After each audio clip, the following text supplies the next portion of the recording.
A little girl warning, contracts switched. Millionaire foils merger plot just in time.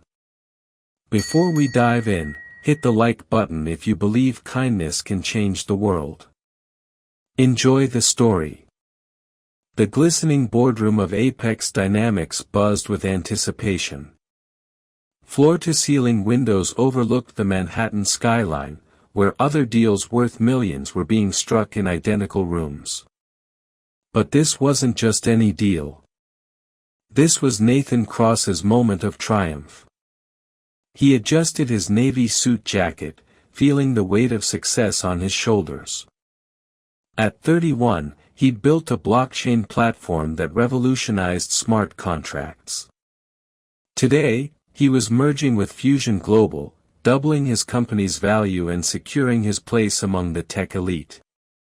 "You look nervous," Serena Hayes whispered, her manicured hand finding his arm. At 32, she was everything Nathan thought he wanted in a partner: brilliant, ambitious, beautiful. As COO of Fusion Global, she'd orchestrated this entire merger with the precision of a master chess player. Nathan's mind wandered to the small voice that had been nagging at him all morning.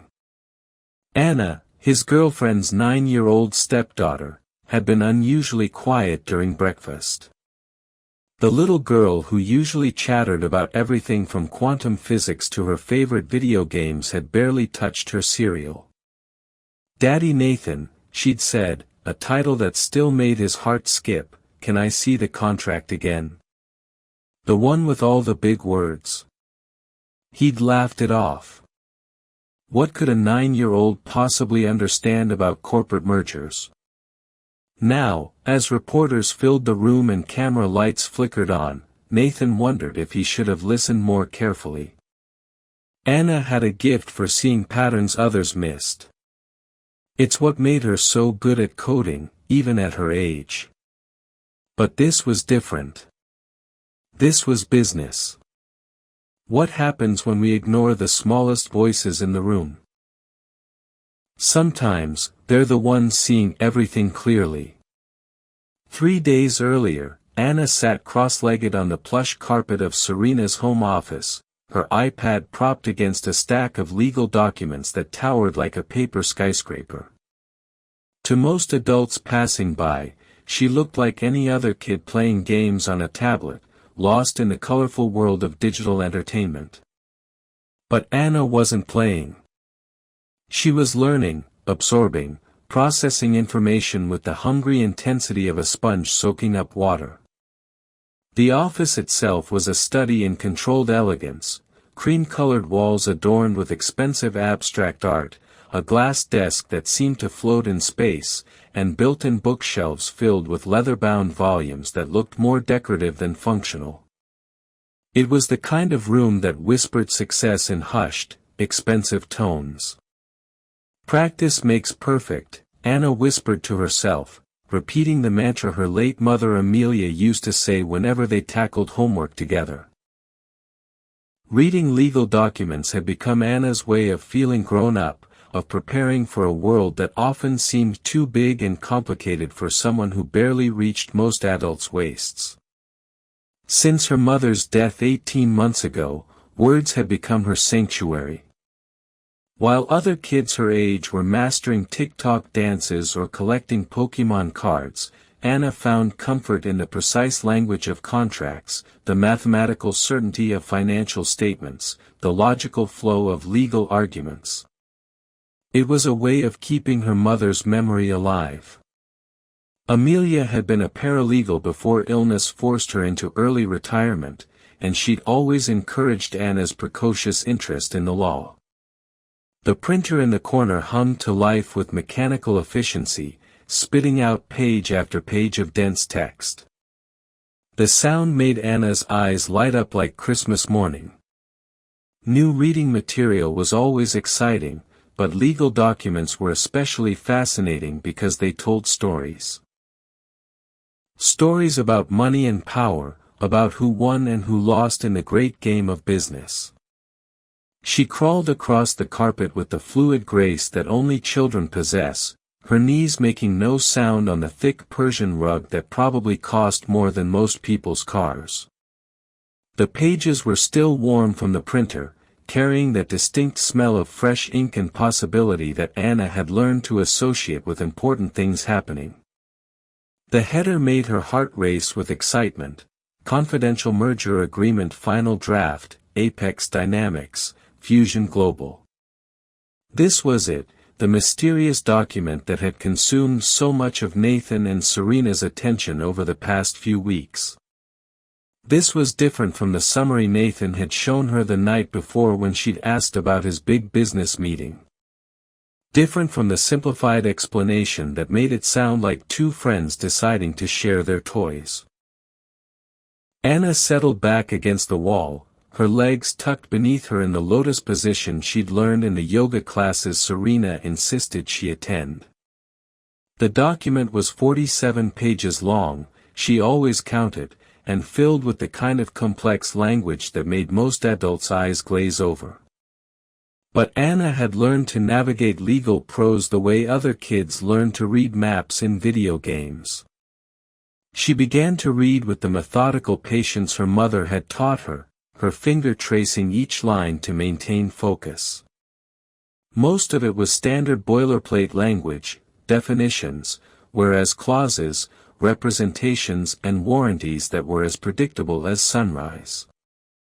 But Anna had learned to look for the important parts, the sections that contained actual substance beneath the legal verbosity, the parts with numbers, the parts that said who gets what when the music stops. Page after page, the document unfolded like a roadmap of corporate transformation. Section 2.1 detailed the exchange ratios. How many shares of the new combined company each current shareholder would receive. Section 3.4 outlined the management structure post-merger. Section 4.2 specified the board composition and voting procedures.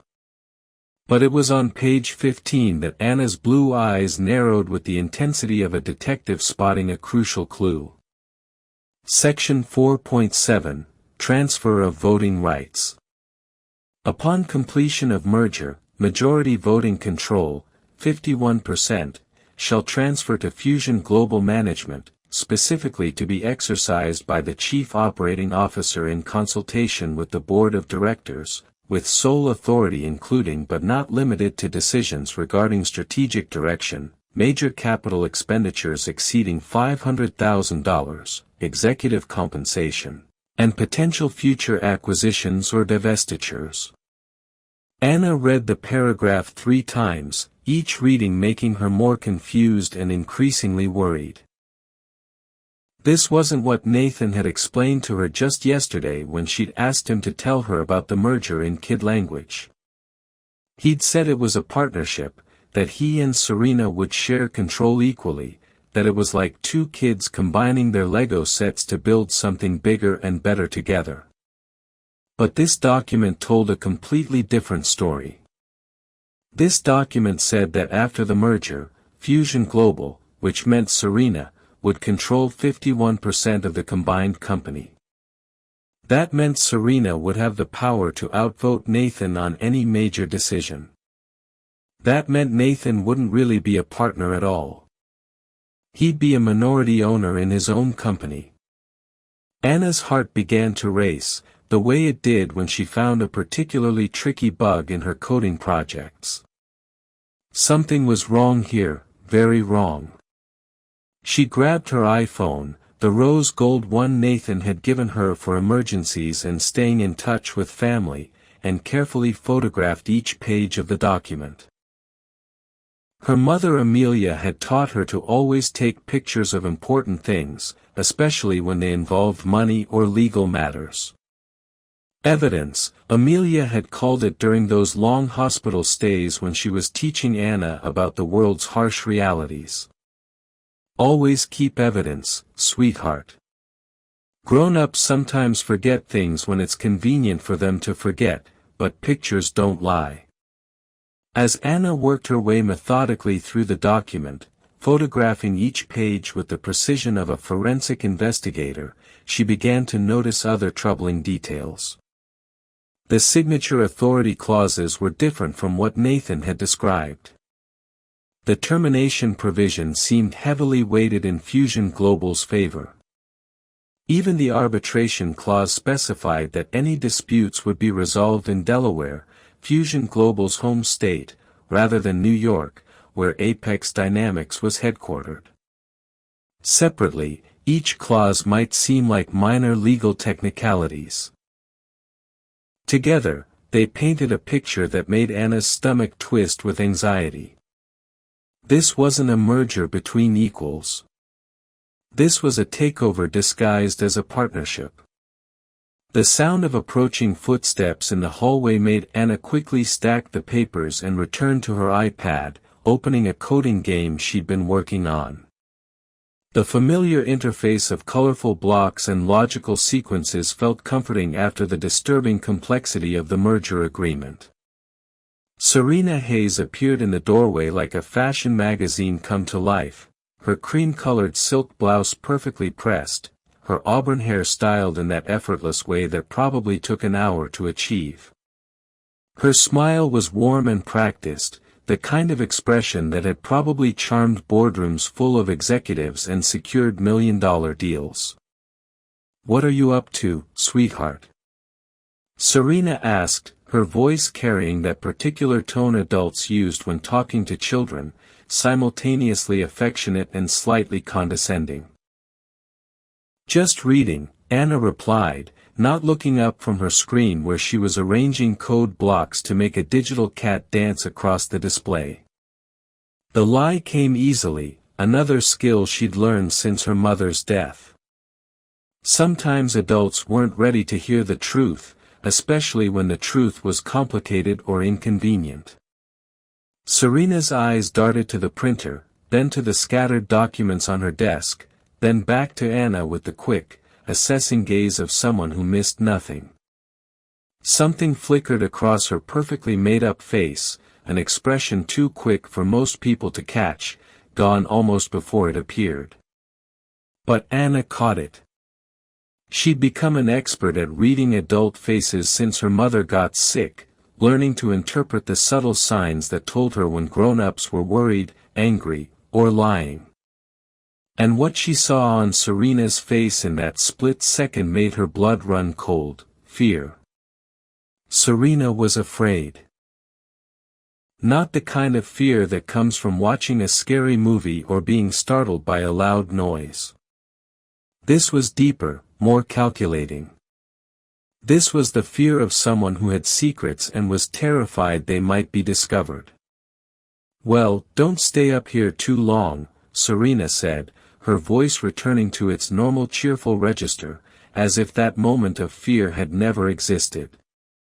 "I'm making your favorite cookies downstairs, chocolate chip with sea salt, just the way you like them."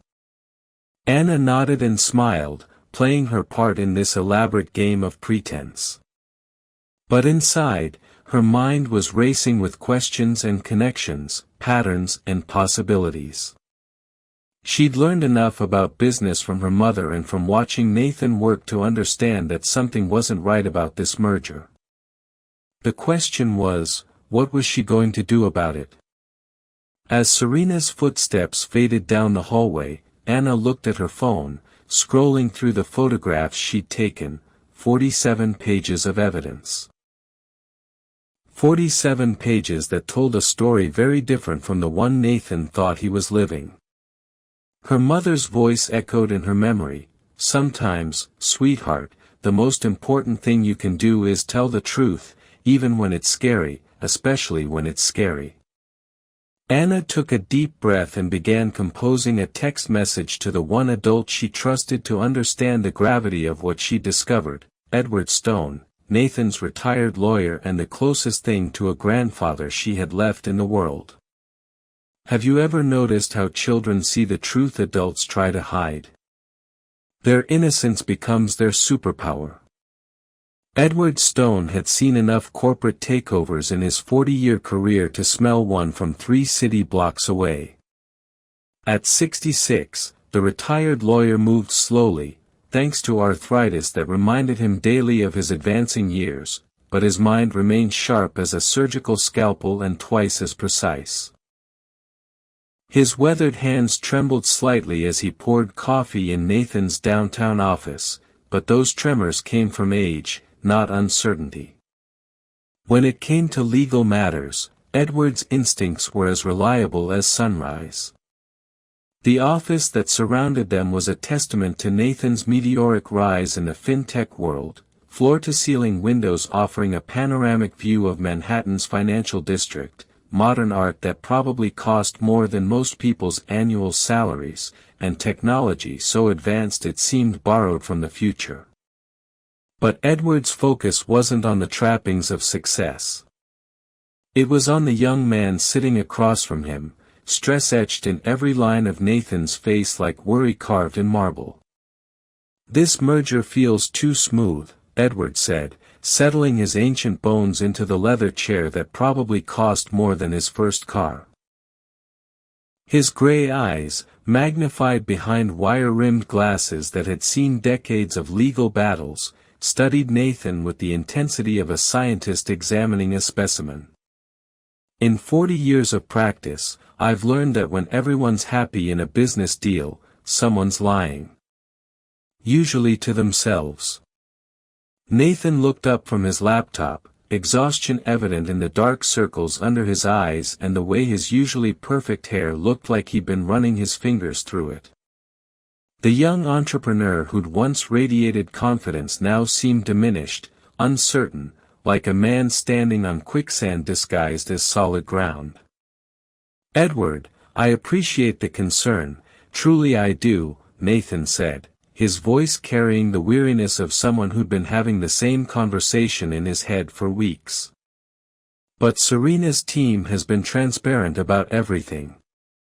We've reviewed the documents a dozen times, her lawyers, my lawyers, the accountants, the consultants. Everyone says this is the deal of the century." "Have you?" Edward's question cut through the corporate optimism like a knife through silk. "Every page. Every clause. Every signature.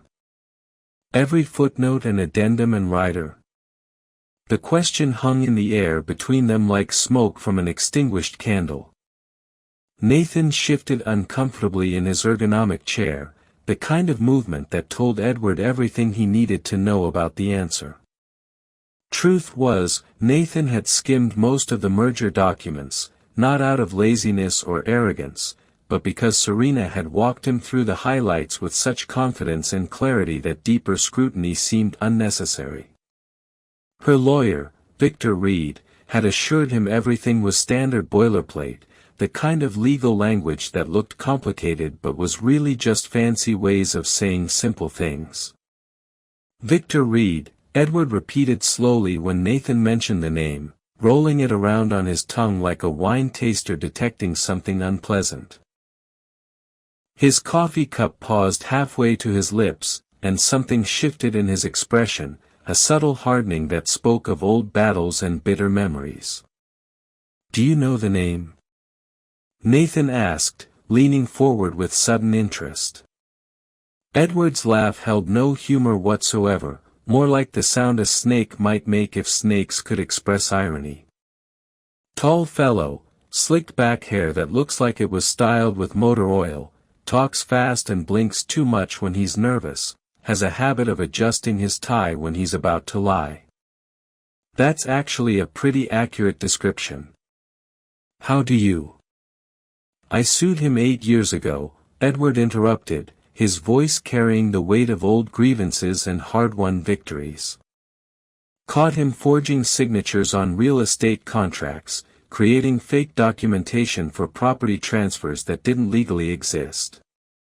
Cost his clients $3 million before we caught him. He lost his license for 2 years and spent 18 months doing community service." The information hit Nathan like cold water thrown in his face. He sat down his coffee cup with shaking hands, the expensive porcelain making a sharp sound against the glass desk. Edward leaned forward, his weathered face serious as a funeral. "Nathan, I'm not saying don't trust. Trust is what makes business possible, what separates civilization from chaos. But I am saying, verify everything. Every single detail, every clause, every signature, every assumption."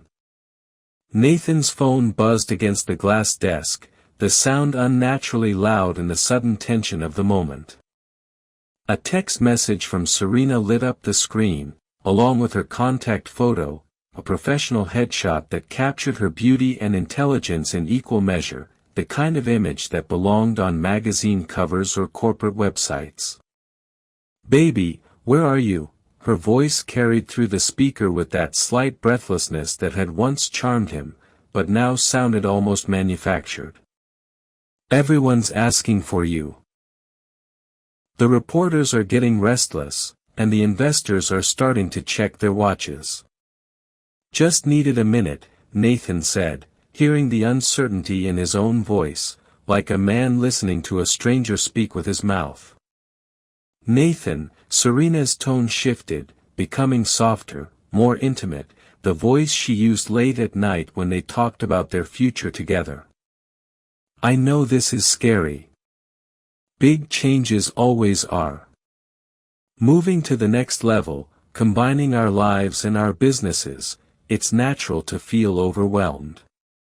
She paused, and Nathan could hear the ambient noise of the conference room in the background, conversations and camera equipment and the subtle hum of important people doing important things.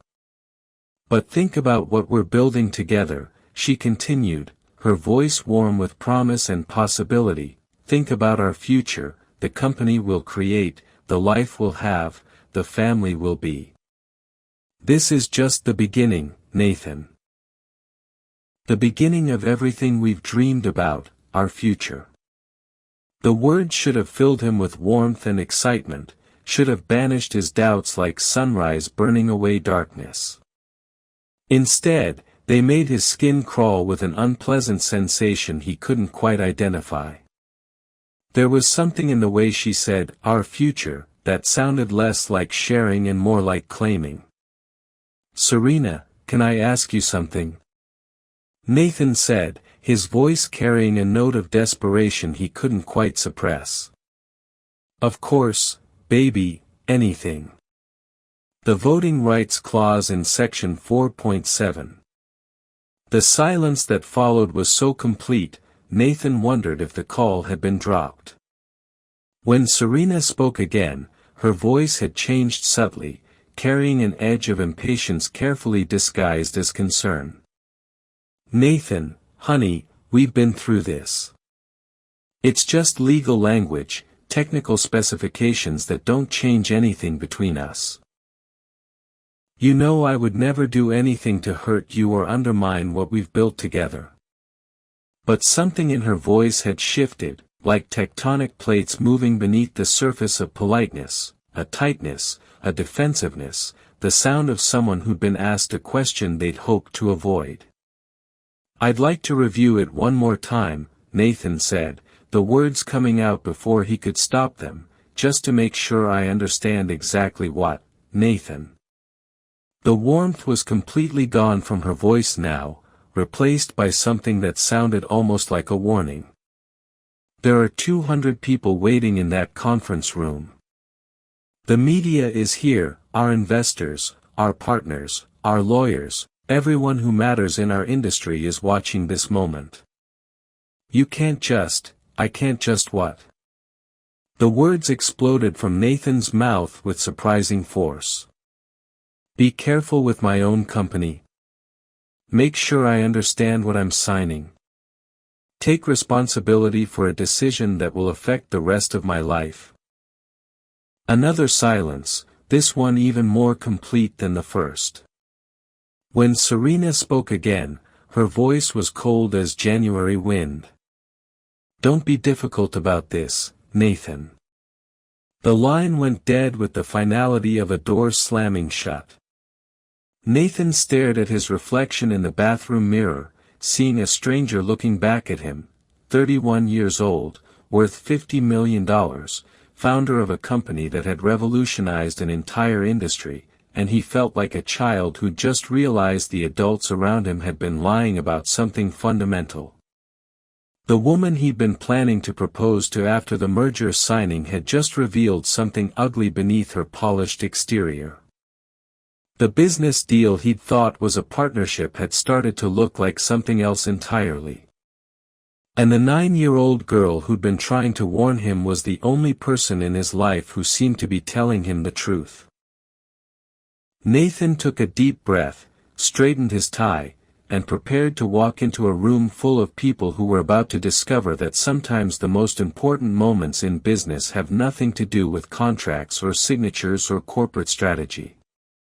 Sometimes, they're about having the courage to listen when someone you trust tries to save you from yourself. Trust your instincts. When something feels wrong, it usually is. The signing ceremony had transformed Fusion Global's main conference room into a theater of corporate power and ambition. Camera crews positioned their equipment with military precision while reporters checked their notes and tested their microphones. Important-looking people in expensive suits filled every available chair, their conversations creating a buzz of anticipation that felt electric with possibility and expectation. The room itself was designed to intimidate and impress. A soaring ceiling with exposed steel beams, walls of glass that offered panoramic views of Manhattan's financial district, and a conference table so large it could have served as a landing strip for small aircraft. Everything about the space whispered of serious money and serious people doing serious things. Nathan entered to polite applause that seemed to echo off the walls like thunder. But his eyes weren't focused on the sea of faces turned toward him with expectant smiles. Instead, he searched the crowd for two people whose presence mattered more than all the investors and reporters combined. There, in the back corner, like guardian angels watching over the proceedings, sat Edward Stone with Anna beside him. The little girl wore her best dress, the navy blue one with tiny silver buttons that matched her eyes, but her face was pale with worry and something that looked suspiciously like determination. She clutched her phone in both hands like a talisman, her knuckles white with the intensity of her grip. "Ladies and gentlemen." Victor Reed's voice boomed through the wireless microphone system, his words carrying the practiced authority of someone accustomed to commanding attention in rooms full of powerful people. Today marks a historic moment in fintech innovation. The joining of two visionary companies that will reshape how the world thinks about digital contracts and blockchain technology. Nathan barely heard the words, his focus entirely consumed by the scene unfolding in the back corner. Anna was whispering urgently to Edward Stone while showing him something on her phone, her small finger pointing to details on the screen with the precision of a forensic investigator. The old lawyer's eyebrows rose higher with each word she spoke, his expression shifting from mild interest to serious concern to something that looked like barely controlled outrage. The merger of Apex Dynamics and Fusion Global represents more than just a business transaction. Victor continued, his voice filled with the kind of enthusiasm that sounded rehearsed. It represents the future of financial technology. The marriage of innovation and execution that will create value for shareholders, employees, and customers alike. Nathan, Serena's hand touched his arm with the light pressure of someone seeking to regain lost attention. She looked every inch the successful executive in her tailored black suit and understated jewelry, her auburn hair styled in that effortless way that probably required an hour of professional attention. "They're ready for you." But Nathan wasn't ready for them. As he looked at Serena, really looked at her, he felt like he was seeing a stranger wearing a familiar face. The woman he'd fallen in love with, the partner he'd trusted with his future, had been replaced by someone whose smile never quite reached her eyes and whose every gesture seemed calculated for maximum effect. "Before we sign," Nathan said, his voice carrying across the room with surprising strength, "I'd like to review the final terms one more time." The words fell into the corporate atmosphere like stones dropped into still water, creating ripples of confusion and concern that spread through the assembled crowd. A murmur of whispered conversations began to build, the kind of noise that happens when people suddenly realize they might be witnessing something more dramatic than they'd expected. Victor Reed's practiced smile faltered like a mask slipping sideways. "Nathan, we've reviewed everything extensively. The terms are exactly as we discussed, exactly as your legal team approved." "Have they?"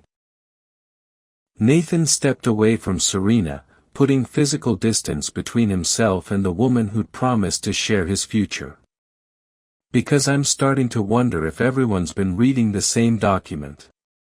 That's when Anna stood up. The 9-year-old girl rose from her chair in the back corner like a small, blonde beacon of truth, her navy dress making her look even younger and more vulnerable against the backdrop of corporate power surrounding her. Every eye in the room turned toward her as she began walking toward the front, her phone clutched in her small hands like evidence in a trial. The reporters sensed drama and began adjusting their cameras. The investors leaned forward in their seats. The lawyers reached for their phones, no doubt preparing to call their offices with updates about a situation that was rapidly spinning beyond anyone's control. "Daddy Nathan," Anna said, her clear voice cutting through the corporate noise like a bell ringing in a cathedral, "I need to show you something." Her words carried the kind of absolute certainty that only children possess, the unwavering conviction of someone who hasn't learned to doubt herself or second-guess her perceptions. In a room full of adults who'd spent their careers learning to hedge their bets and qualify their statements, her directness was like lightning striking clear ground. Serena's face went white as winter snow. "Anna, sweetie, this isn't the place." "Yes, it is." Anna's blue eyes blazed with the intensity of someone who'd found her courage and refused to let it go. "It's exactly the place." She held up her iPhone, the rose-gold surface catching the lights from the camera crews as she displayed the photograph she'd taken 3 days earlier. The room fell silent with the kind of complete attention that usually preceded either revelation or disaster. Section 4. 7. Transfer of voting rights. Anna began to read in her clear, innocent voice that somehow carried to every corner of the room. Upon completion of merger, majority voting control, 51%, shall transfer to Fusion Global Management. The words hung in the air like smoke from an explosion.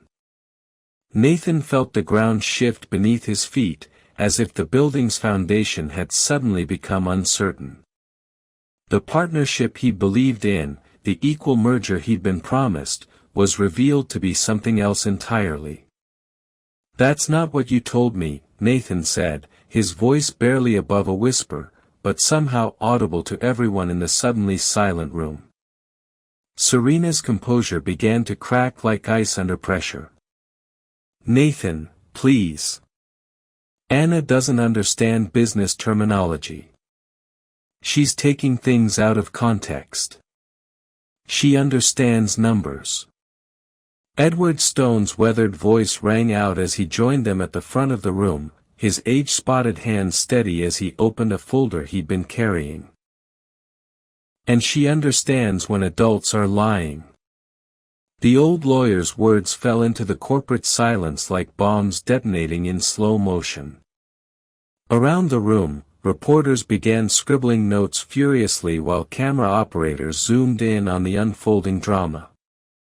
This wasn't the smooth corporate merger they'd expected to cover. This was something far more interesting. And in the center of it all stood a 9-year-old girl whose love of reading was about to save a fortune and expose a conspiracy that had been months in the making. Children have a way of revealing truth that adults have learned to hide from. Listen to the voices others ignore. The conference room erupted in whispers that grew louder with each passing second, like a storm gathering strength over open water.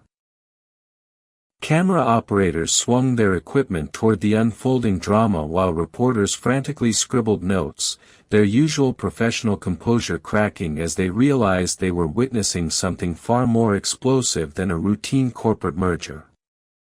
The financial journalists who'd expected to file predictable stories about market consolidation and synergistic value creation were now scrambling to capture every detail of what was rapidly becoming the business scandal of the year. Phone cameras emerged from pockets and purses as people began documenting a moment that would be dissected in boardrooms and business schools for years to come.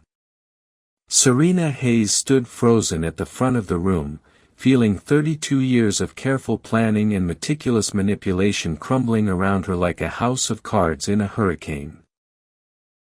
She'd worked too hard, invested too much time and energy, sacrificed too many pieces of her soul to let a 9-year-old girl with an inconvenient gift for reading destroy everything she'd built. The mask of professional competence and romantic devotion that she'd worn for months was beginning to slip, revealing glimpses of something calculating and cold underneath.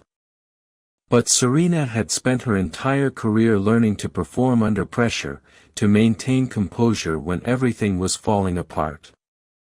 If she could just regain control of the narrative, redirect attention away from Anna's damaging revelations, she might still salvage this situation.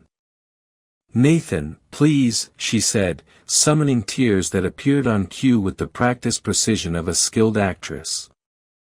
Her voice trembled with just the right amount of vulnerability, a performance honed through years of manipulating powerful men who thought they were too smart to be deceived. "You're embarrassing me in front of everyone. This is supposed to be our special day, the beginning of our future together."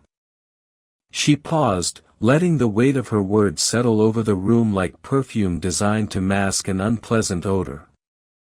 Several of the older investors shifted uncomfortably in their seats, their natural instinct to protect successful women in business conflicting with their growing suspicion that something wasn't right about this entire situation. "Anna is just upset because she doesn't want a new mother," Serena continued, her voice gaining strength as she fell into the familiar rhythm of emotional manipulation. "Children act out when they feel threatened by change. She's trying to sabotage our relationship because she's scared of losing you." The explanation sounded reasonable enough to several people in the room who had limited experience with children and even less understanding of how a 9-year-old mind actually worked. But Nathan knew Anna better than that. He'd watched her navigate the loss of her mother, Amelia, with remarkable grace and maturity. He'd seen her welcome him into her life with open arms and genuine affection. Anna wasn't acting out. She was trying to save him. "Don't." Nathan's voice cut through Serena's performance like a sword through silk, sharp enough to make several people in the room flinch. "Don't you dare use her feelings against her.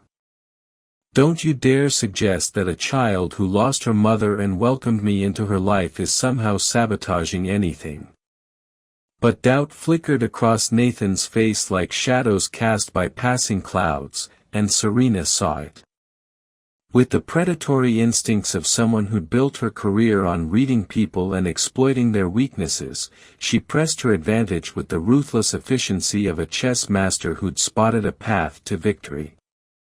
"Sweetheart," she said, kneeling down to Anna's eye level with fluid grace, her expensive suit somehow remaining perfectly pressed despite the movement.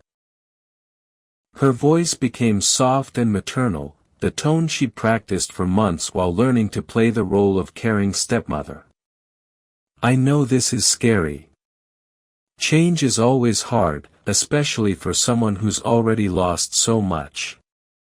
Anna stared at her with those unsettling blue eyes that seemed to see straight through pretense to the truth underneath.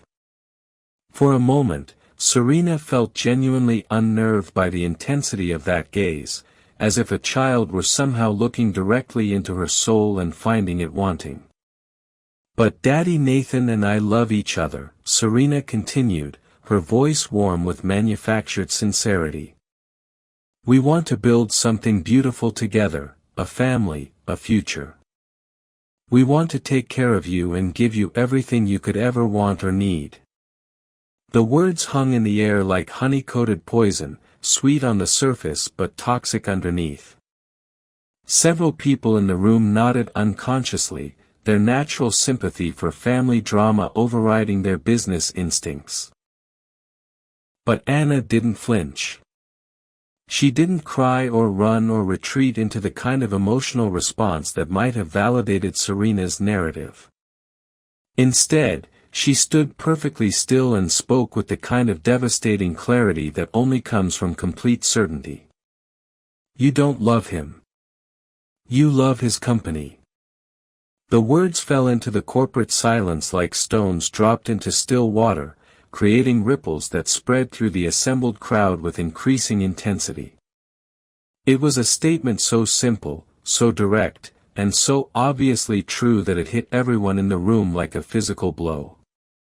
Victor Reed stepped forward with the instinctive urgency of a lawyer trying to prevent his client from saying something incriminating.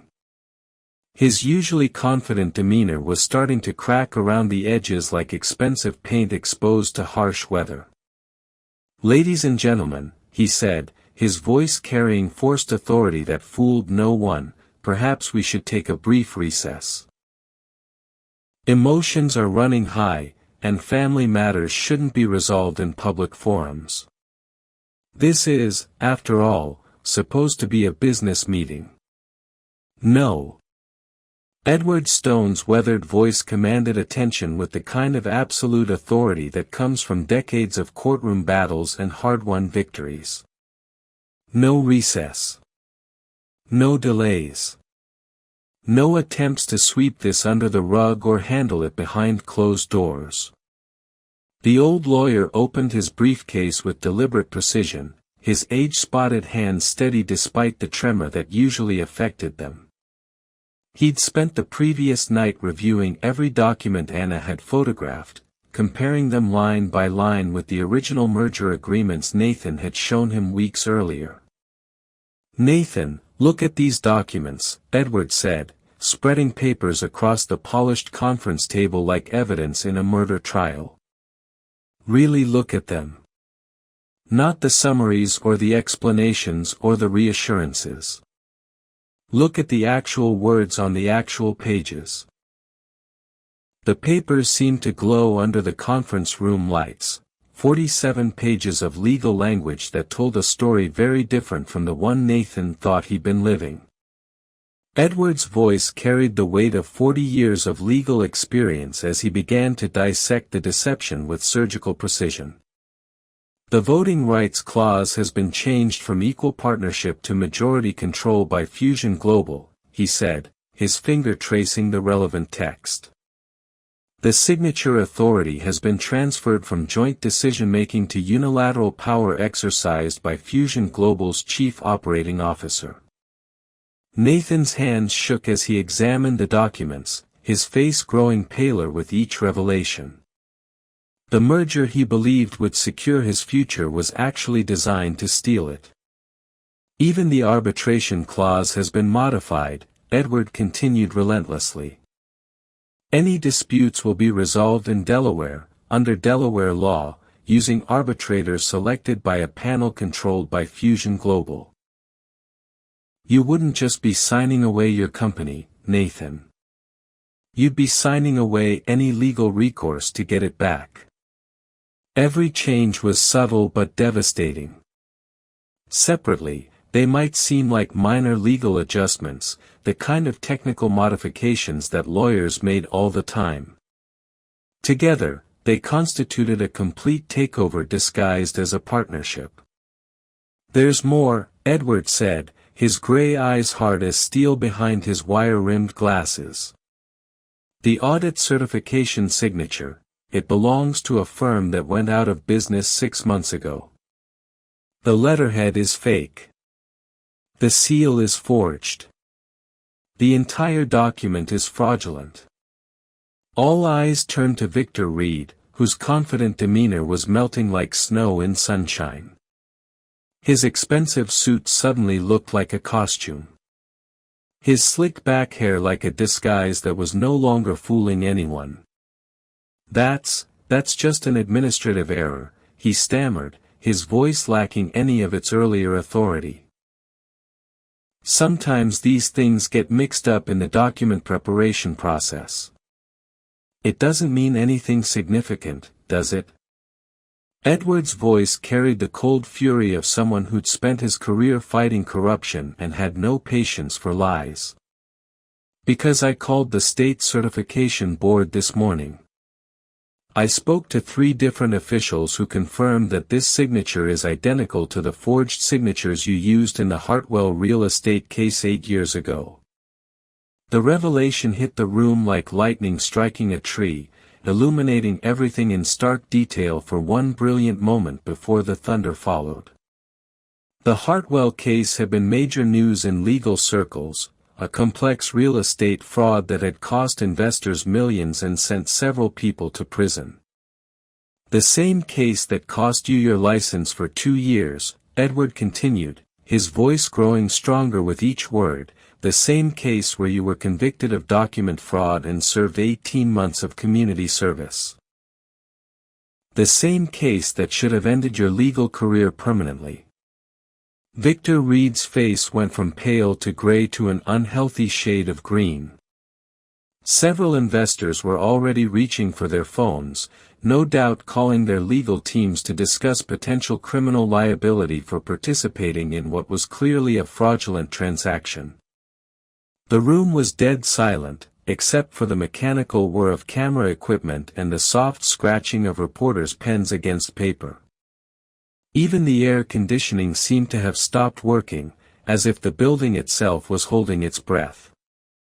Serena's face had gone from confident to concerned to something approaching panic. The tears were gone, replaced by something cold and calculating that had been hiding behind her mask of feminine vulnerability. When she spoke again, her voice was stripped of its earlier warmth. "You have no proof of anything intentional," she said, her words carrying the sharp edge of someone who'd been backed into a corner but wasn't ready to surrender. "Mistakes happen in complex legal transactions. Document errors occur. These things can be corrected." But, Anna stepped forward, still clutching her phone like a sword of truth in a room full of lies. Her small voice carried across the corporate silence with devastating clarity. "I have proof. The truth always finds a way to surface. Sometimes it just needs the right person to bring it into the light." The next few minutes unfolded like a scene from a legal thriller, except the star witness was a 9-year-old girl with curly blonde hair and an eye for detail that would make seasoned investigators jealous. Anna's small fingers moved across her phone screen with practiced precision. "I didn't just take pictures of the contract," she said, her voice steady despite the weight of every adult eye upon her. "I recorded conversations too." Serena's face went from ashen to gray. "Anna, you can't." "Mommy Amelia taught me to always keep evidence," Anna continued. She said, "Grown-ups sometimes forget the truth." The little girl connected her phone to the room's presentation system, a trick Nathan had taught her weeks earlier when she'd wanted to show him her coding projects. Serena's voice filled the room, crystal clear through the speakers. "Is everything in place? The contract changes?" Victor's reply was equally clear. "All set. Nathan will never know what hit him. By the time he figures out we've taken control, it'll be too late to reverse. Good. I've spent months making him trust me. The fool actually thinks I love him. The recorded laughter that followed was like breaking glass. Nathan felt something die inside his chest. Not just love, that had been fading for days, but his faith in his own judgment, his belief that he could read people, his confidence in the decisions that had built his empire. Around the room, investors and reporters shifted uncomfortably. Several people were already reaching for their phones, no doubt calling their legal teams or editors.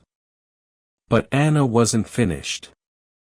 "There's more," she said quietly. "From yesterday." Victor's voice filled the room again. "The audit signature is perfect. No one will question it until after the merger is complete. By then, Fusion Global will control 51% of Apex Dynamics, and there's nothing he can do about it." Serena's response chilled the room. "Nathan is too emotional. Men like him deserve what they get." The recording ended, leaving behind a silence so complete that the hum of the air conditioning sounded like thunder. Nathan looked at Serena, really looked at her, and saw a complete stranger.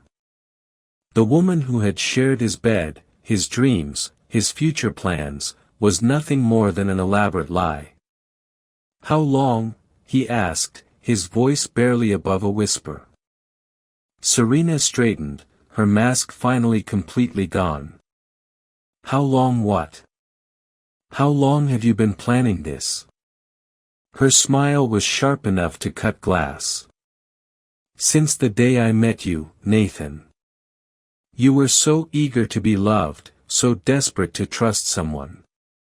It was almost too easy. Sometimes, the greatest betrayals come from those closest to us. But truth has a way of exposing lies when we're brave enough to listen." The aftermath unfolded like dominoes falling in perfect sequence. Victor Reed was escorted from the building by security while frantically making phone calls to lawyers who probably wouldn't take his calls. Several investors were already discussing legal action. The media had their story of the year. But in the chaos of collapsed schemes and corporate drama, Nathan only had eyes for one person. Anna stood beside Edward Stone, looking smaller than ever in her blue dress, but with a dignity that seemed to fill the entire room. She just saved his company, his fortune, his future, and she looked like she was about to cry. Nathan knelt in front of her, bringing himself to her eye level. Up close, he could see the fear beneath her brave exterior. She was, after all, just a 9-year-old girl who'd had to expose the woman who was supposed to become her stepmother. "I'm sorry," he whispered. Anna's lower lip trembled. "Are you mad at me?" The question hit him like a physical blow. "Mad? Anna, you saved everything. But now Miss Serena won't be my mommy anymore." Nathan felt his heart break for this little girl who'd lost her mother, found a father figure in him, and now had to watch another mother figure reveal herself as a lie. "Sweetheart," he said gently, "Serena was never going to be your real mother. Real mothers protect their children. They don't use them. But what if you don't want me anymore now that she's gone?" The fear in her voice told the whole story. Anna hadn't just been protecting Nathan's company. She'd been risking the only family she had left. Nathan reached into his jacket pocket and pulled out a small velvet box. It wasn't the engagement ring he'd planned to give Serena. It was something far more precious, a delicate silver bracelet that had belonged to Anna's mother. "Your mom Amelia gave this to me before she died," he said, fastening it around Anna's thin wrist. She made me promise to give it to you when you were old enough to understand what family really means. Anna looked down at the bracelet, then up at Nathan with those impossibly blue eyes. Family means telling the truth, even when it's scary, she said.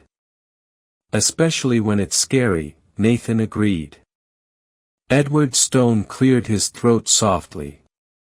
If I may, the old lawyer said, I think this young lady has earned herself a permanent position as Chief Ethics Officer. Anna giggled, the first genuinely happy sound she'd made in days.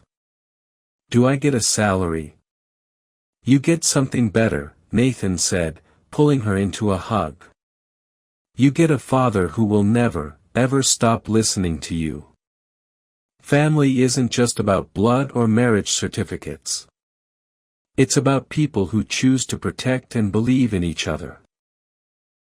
6 months later, the corner booth at Rossetti's Deli had become their sacred space, a weekly ritual that anchored their transformed lives in the simple pleasure of shared meals and honest conversation.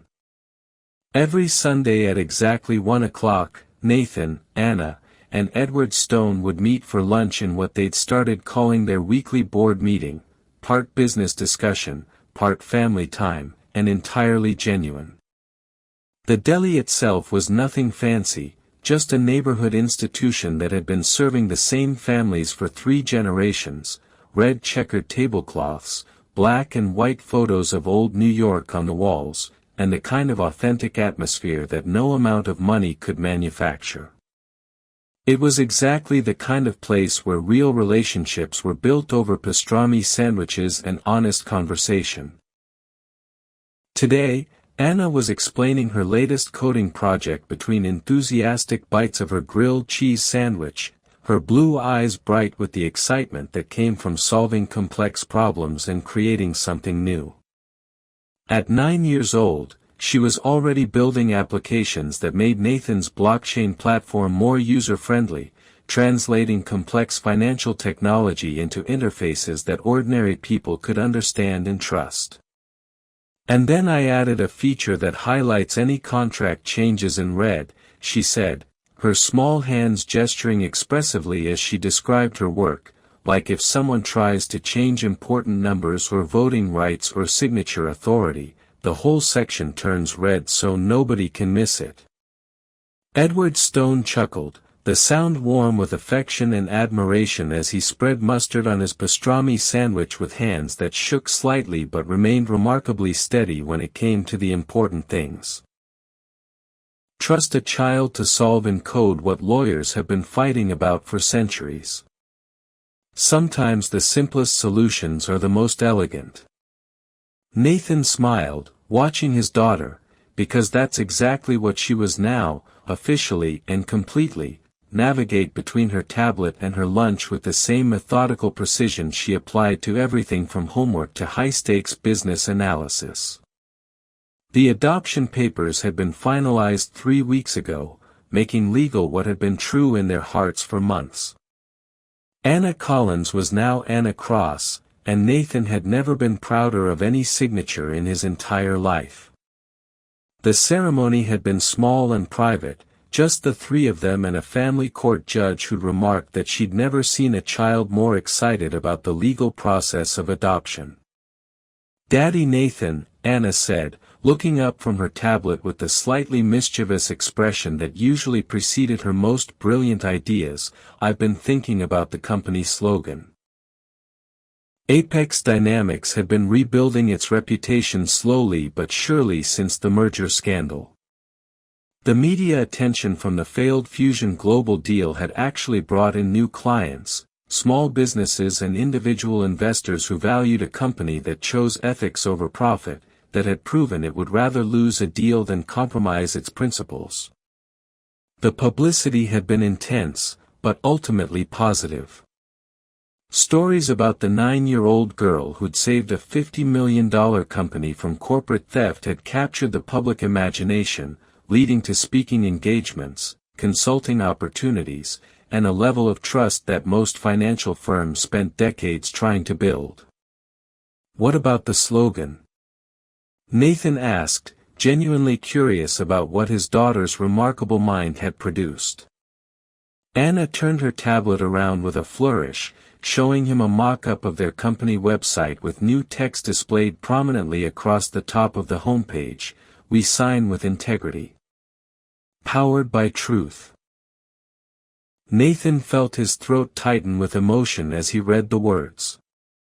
The slogan captured everything they'd learned about business, about relationships, about the kind of company they wanted to be in a world where trust was the most valuable currency of all.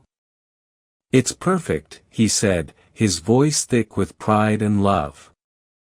"Actually," Anna said with a grin that reminded him so powerfully of her mother that it took his breath away, "I was thinking it should say, powered by Anna.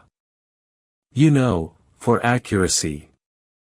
Edward Stone burst into laughter, nearly choking on his coffee as the joke hit him with unexpected force. "Now that would be truth in advertising if I've ever heard it, though I suspect your father might have some concerns about the marketing implications." Nathan reached across the table and took Anna's small hand in his, feeling the weight of the silver bracelet that had once belonged to her mother. The jewelry seemed to catch the afternoon sunlight streaming through the deli windows, creating small rainbows that danced across their table like promises of better days ahead. "You know what I've learned over these past 6 months," he said, his voice carrying the wisdom that comes from surviving betrayal and discovering what truly matters. "What?" Anna asked, her attention completely focused on him in the way that only children possess, absolute presence without distraction or judgment. "Sometimes the most important business advice comes from someone who can't even see over the conference table," Nathan said. "Sometimes the person with the clearest vision is the one everyone else thinks is too young to understand what's really happening." Anna squeezed his hand, her grip surprisingly strong for someone so small. "That's because we're not tall enough to miss what's right in front of us." The wisdom in her words hit Nathan like a revelation. Adults spent so much time looking over and around problems, searching for complex solutions to simple questions, that they often missed the obvious answers right in front of them. Children saw clearly because they hadn't yet learned to doubt their own perceptions or rationalize away inconvenient truths. Outside the deli windows, Manhattan hummed with its usual energy of ambition and acquisition. Deals were being struck in glass towers, fortunes were being made and lost in the time it took to send an email. And somewhere in the city, other 9-year-olds were probably seeing truths that the adults around them had learned to ignore. But in their corner booth, surrounded by the comfortable noise of families sharing Sunday lunch, a millionaire entrepreneur, a retired lawyer with 4 decades of legal wisdom, and a little girl with an extraordinary gift for truth had created something rarer than any successful merger or profitable acquisition.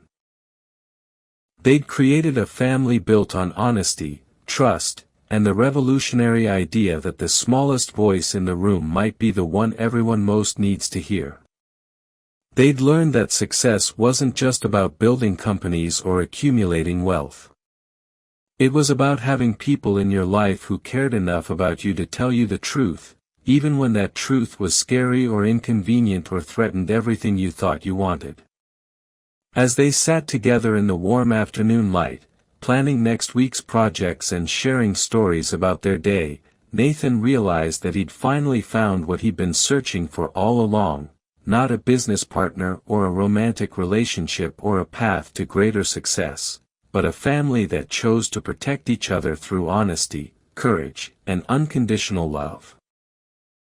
And at the center of it all was a 9-year-old girl whose refusal to let adults lie to themselves had saved them all from devastating betrayal, proving once and for all that wisdom often comes in the smallest packages and the most important truths are usually the simplest ones.